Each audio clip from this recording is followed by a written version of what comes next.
Ladies and gentlemen, Chelsea Manning.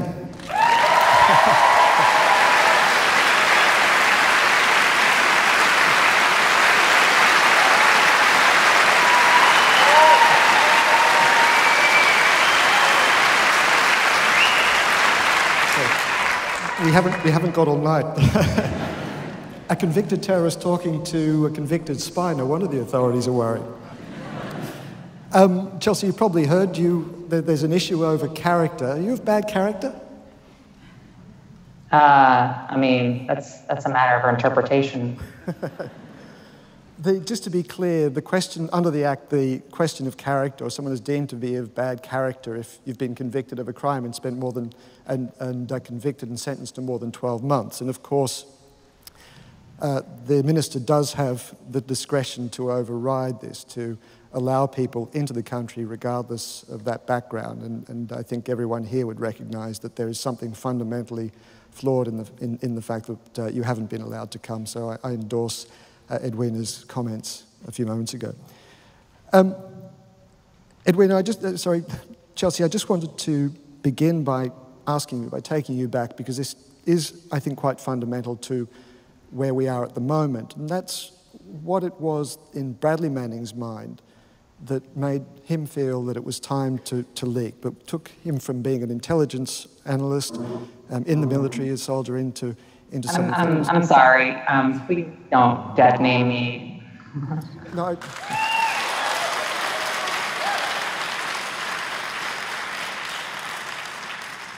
That's fine. I guess what I was trying to say is the kind of transformation that you went through, both politically and personally. Yeah, I mean, life is a journey, and I've certainly been a part of that.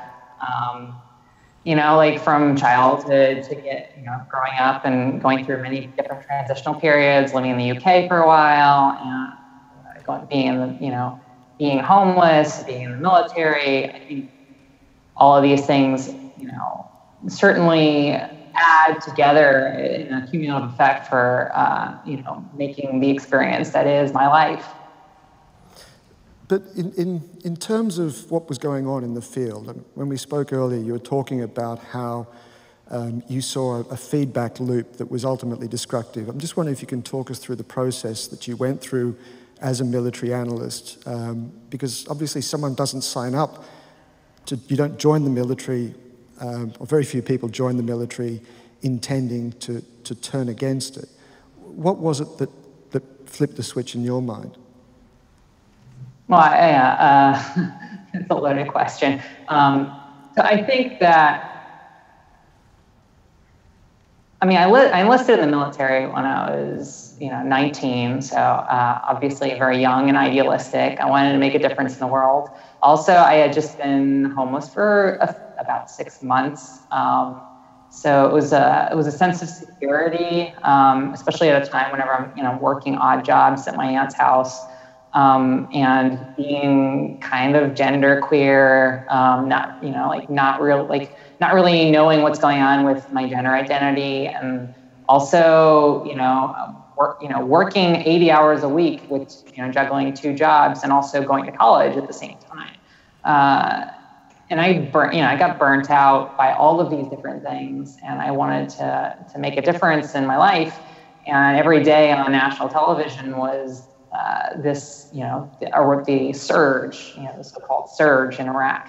And it just dominated the conversation. It dominated the dinner table. It dominated it was just an all-encompassing experience at the time. And I wanted to do something and be a part of something. And my father, I also wanted to I naively thought the military will man me up, so to speak. I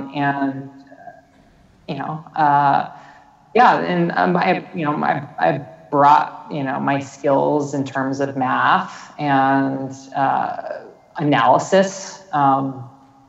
Ironically, I didn't really want to work with computers, which is why I became an intelligence analyst. But that changed, as I arrived, they're like, okay, here's a brand new computer system that, y'all are going to be using now. And so I just used the computers to do statistics and modeling, Bayesian statistics in particular. But at the time, it was just number crunching that I ended up doing, and I had a very mathematical mindset on this. I viewed, I thought of Iraq and Afghanistan as being equations that can be solved. Somehow I could just math the shit out of this and make a difference. And by the time I arrived in Iraq in 2009, the war had been going on for so long that there was huge amounts of data for us to pore over and to run models on. And I focused on that. But once you're immersed in a war zone, you realize just how, it wasn't statistics anymore. It was, these weren't just, these were people with lives and, flaws and, all of the vulnerabilities that people have and all of the hopes and dreams and, mistakes that are made and the life and death. And it just became so real and so raw, just being there and flying over, flying over neighborhoods and, knowing the names of the neighborhoods and which Mulholland number it was, whether it was Zafrania or, So these were neighborhoods that you'd been studying as an analyst back in the US. And started to know and understand, and got to know quite intimately as pieces of geography rather than as pieces of human geography. Right, and that changes your perspective of things. Because I knew everything about this area, but I didn't know anything at all until I saw it. I don't know if that makes sense. It makes perfect sense to me. I mean, I've worked in Iraq, I've worked in Baghdad, I've worked in Afghanistan, and there's that gap between what you see on the ground, the kind of messy, violent, complex, messed up kind of place that you see on the ground, and the very sanitized version that people see back in their homes on their television screens. Is that how it occurred to you? It's not so simple as that. I mean, there's also there's bad stuff, but, also people live lives. There were kids who would, be playing soccer or, football. And, there would be people trying to reach out and help each other on both, whether local or, whether it was us as being an occupying force. And it's like I really can't, talk about details all that much, but I mean, if you look at the video, the assault or the Apache weapons team video from 2007 that's out there now, it's all it's so much deeper and more complicated. You see the worst of humanity, but in other moments you see some of the best of humanity. If you watch the whole thing, you see people trying to help people, and it's just so complicated. And I don't think that there's I'm not one to break it down so simply. No, just for those members of our audience who weren't aware of the video, this was an absolutely shocking video that was filmed from the Apache helicopters, a couple of helicopters that were asking for permission to open fire on a gathering, on a meeting in the city. And that meeting also happened to include a couple of Reuters journalists. And we know that and nobody would care if it wasn't for that, because there was, it was just business as usual. It was just another day. There just happened to be more information about this because it was journalists, and unfortunately, journalists' lives, have a tendency of being valued more by the outside world than everyone else. But in this case, what it also did was draw, well, I guess it must have inspired you, must have made you feel that there was something that needed to be exposed, and it certainly drew a lot of attention from the public. That was a big sigh. Yeah, it's just, it seems so self-evident to me. So, Len, again, let me take you forward. I don't want to dwell too much on this, and I know you want to move forward to the present, but what I do want to do is ask you about the kind of psychology that was taking place that you saw, the kind of, you mentioned Bayesian statistics and the way that the computer modeling was influencing the way that the military was operating. Could you just talk us through that very briefly and explain how it was that you came to feel that something had to give? Well, I think it's interesting that, we were doing computer modeling, we were spending an awful lot of time doing this stuff. And I did this work, 12 hours a day, every single day without a weekend. Unfortunately, it wasn't really the modeling was only useful whenever it fit within what the command wanted. So if it didn't fit in that, we were just sidelined, our work was sidelined. So, the sense of having an actual contribution was nothing more than, a political one. So, but when we spoke, you were talking very much about the kind of feedback loops that were taking place, and the kind of the decision making. Is that something that we can talk through? I mean, which part of I can explain the decision making process for that kind of thing. It's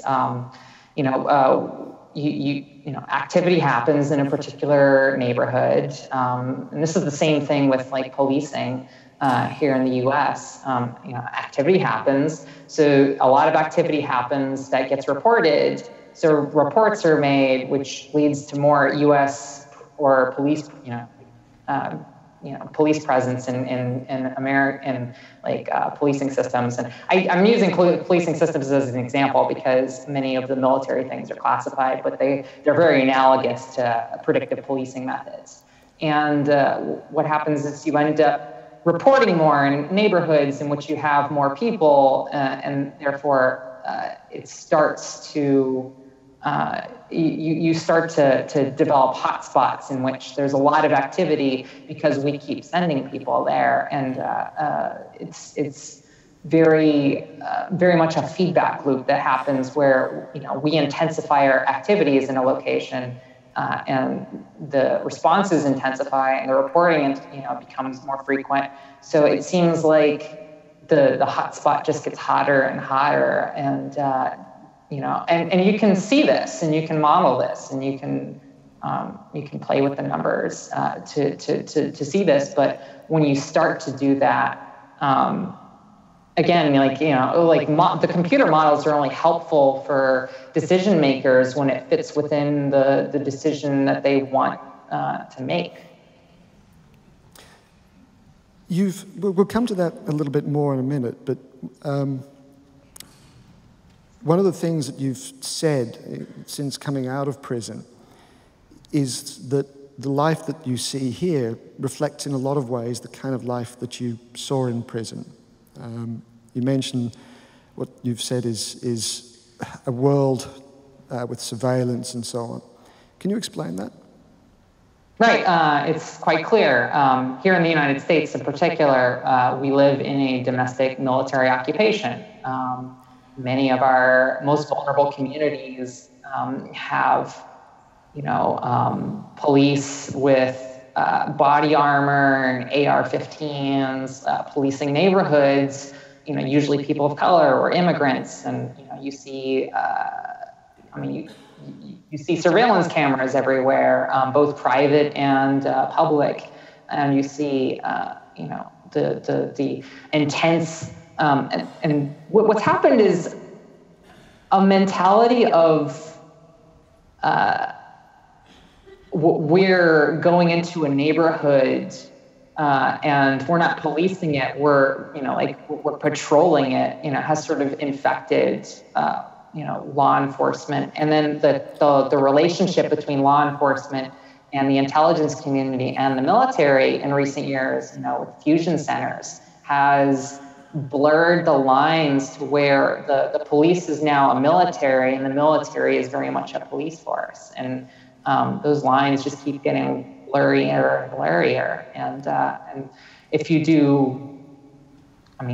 go into any neighborhood in a major city, Oakland, I've seen this in Oakland, I've seen this in Brooklyn, I've seen this in Baltimore, I've seen this in parts of Northeast DC.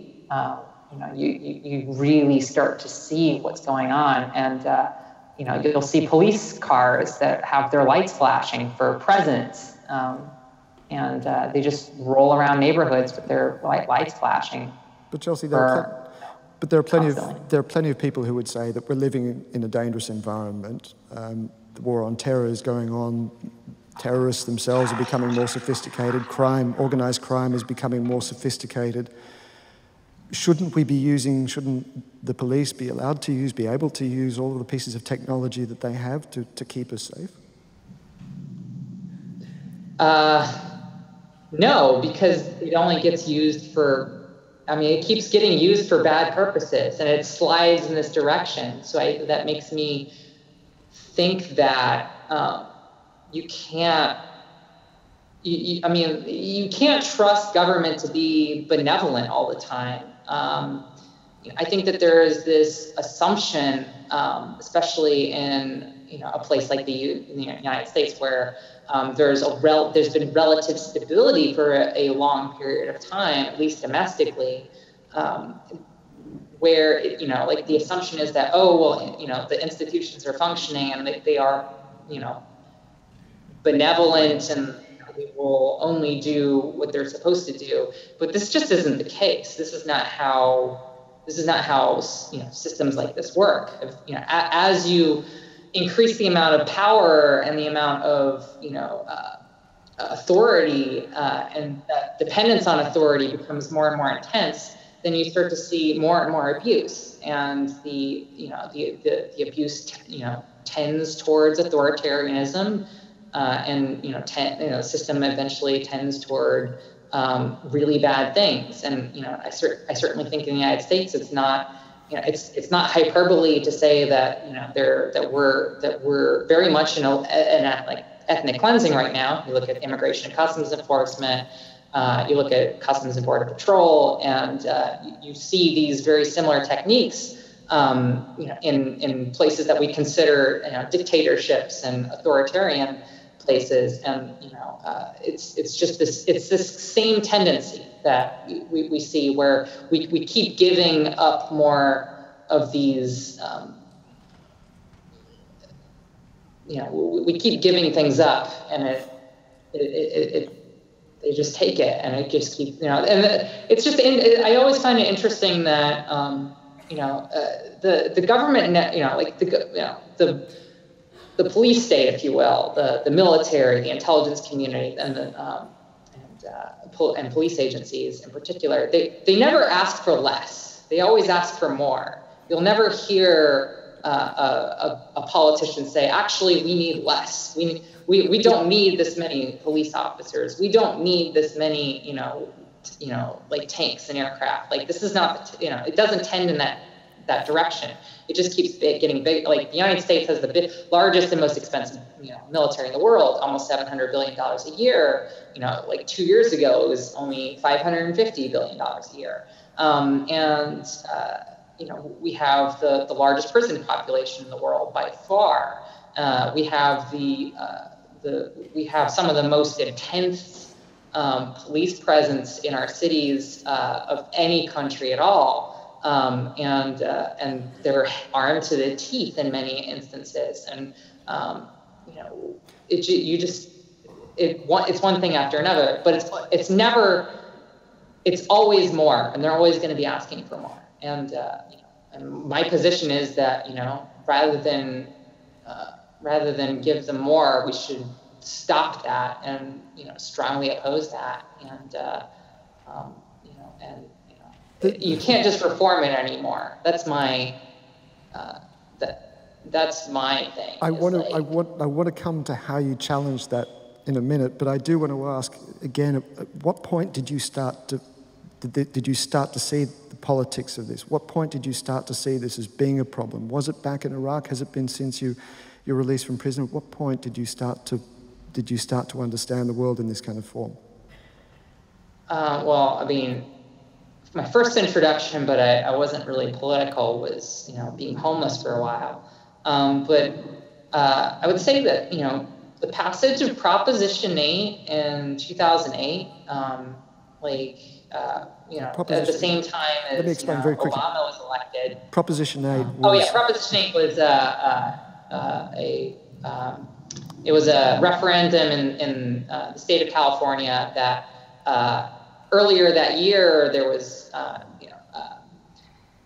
marriage equality had been made legal through the court process here, and that was undone. But that was largely the way I viewed it was that 51% of Californian voters voted to effectively divorce at the time. 11,000 people, and that was a real shock for me as to my sense of the world. I had been living under this assumption that history is over and things are always going to, get better, and things are, it was just, it challenged that, and it really shattered my understanding of the world, and of institutions being benevolent, because here's a supposedly benevolent political process doing something so horrific.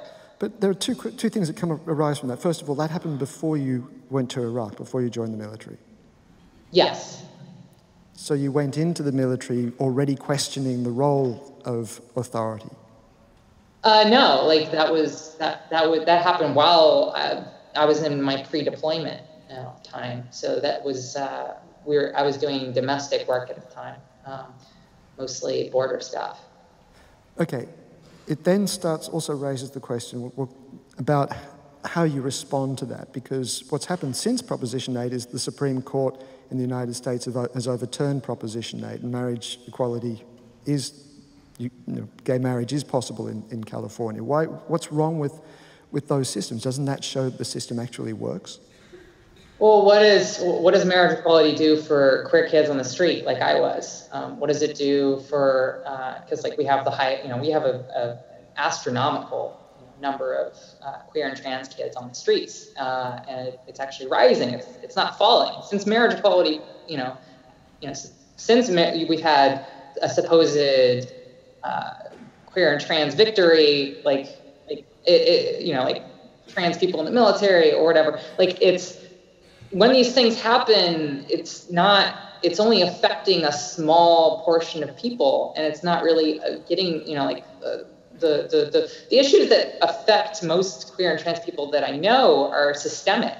It's heavy policing. It's the assumption that if you're walking while trans, that you must be, soliciting for, sex work. None of these things can be simply addressed by one court ruling. And I wrote an article at the time on the day that the marriage equality ruling had passed, and I basically said I feared that we had put all of our political eggs into this basket and left a whole lot of our communities behind. Let's talk about the surveillance state, and in particular, surveillance capitalism that you've spoken about. Yes, you're smiling there. This is Facebook. This is the Cambridge Analytica story, which scraped millions of the data from millions of Facebook users, and then used that data to target them with political ads to influence the outcome of the last election. You're very concerned about that. You're very concerned about the way that big data and algorithms are used. Can you explain what it is that worries you? Well, I mean, this is business as usual. It's not, like the scandal here is that, it wasn't really scandalous. The Cambridge Analytica actually had what they were doing as their business model, as their statement, their mission statement was effectively doing what they claimed to do. What happened with, what's happening with Facebook and Twitter is that, they've collected a huge amount of information on people on these social media networks. And, whenever you're using a free, whenever you're providing your information for free for a free social media or social networking system, it's not really for free. You're actually turning over something. You're turning over your personal information, which can then be subsequently sold and used. And that's the model of the system. It shouldn't be shocking at all that this is happening. It's not great. I'm not defending it one bit, but these are features, not bugs in the system. The question is, what does it mean for our society, and is there a way of pushing back from that, Yes, there is a way of pushing back, but it's not going to come through,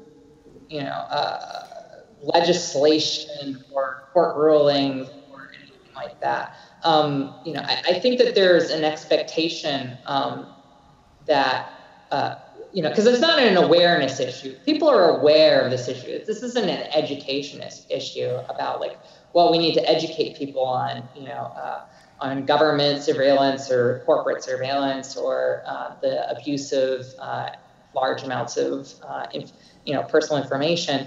I think it is, or the manipulation of people based on that information. I think that we're aware of these problems. I think most people are aware of these problems. It's learning how to do something about it. And there's no one size fits all solution to that. But I do think that people need to do something in response, and you can't just ask a broken system to fix itself. It's interesting. Denver Nix, who wrote a book about your case, he said that your leak was the beginning of the information age exploding upon itself. And he was talking about a new era in which leaks were a weapon, that data security is of paramount importance, and privacy feels illusory. Do you recognize that description? I do recognize the description, but I tend not to read about myself. But is it a reflection of what's happening? Is what I'm asking. I think I think it's a little. I think it's a little hyperbolic, just a little bit hyperbolic to say that. But I would certainly agree that things are trending in that direction,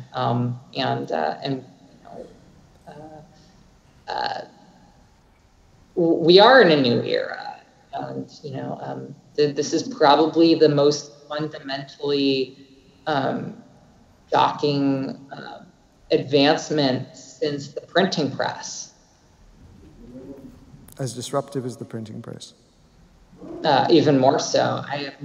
I don't think that we are anywhere near. I think that the controversies that we're having are just scratching the surface. I think that when we look back in 2030, we'll be like, well, those issues didn't seem that bad. There's a titter running through the audience, Chelsea. You probably can't hear it. You told the New York Times, in one of the articles that I read, that you told the New York Times, let's protect sensitive sources, let's protect troop movements, let's protect nuclear information. In other words, you're not about complete transparency. But you did say, let's not hide missteps, let's not hide misguided politics, let's not hide history, let's not hide who we are and what we're doing. Actually, I think that this is an interesting thing because New York Times heavily edited that. It's actually a very different article from the one that I wrote.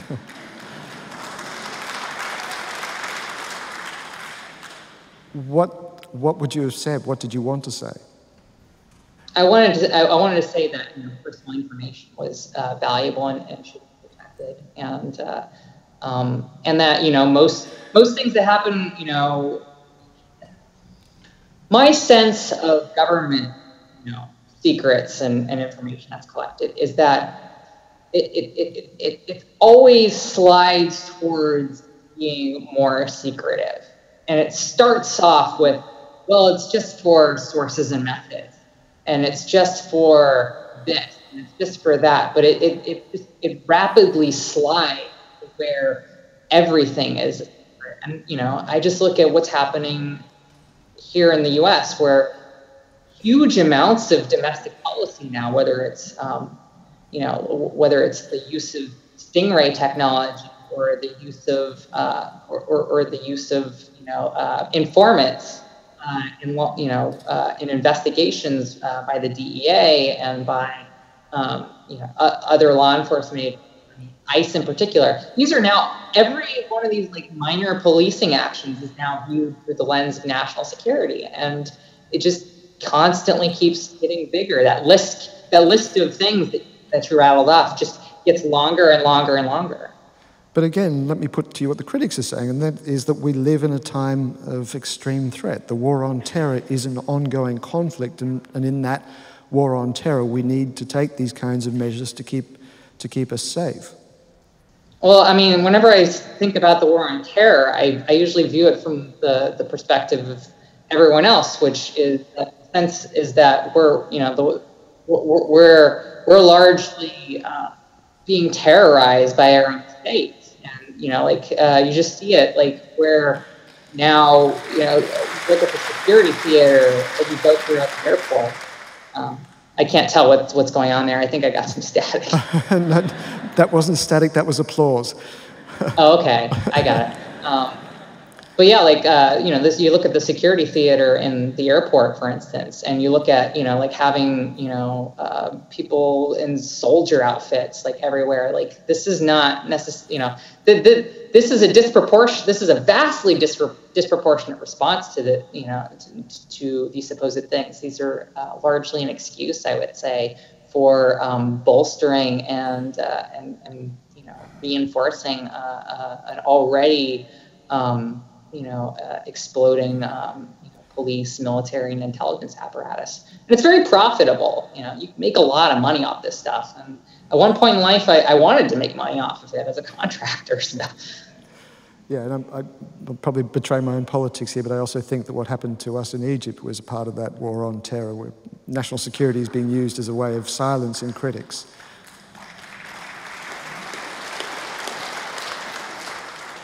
Chelsea, you have made a run at politics.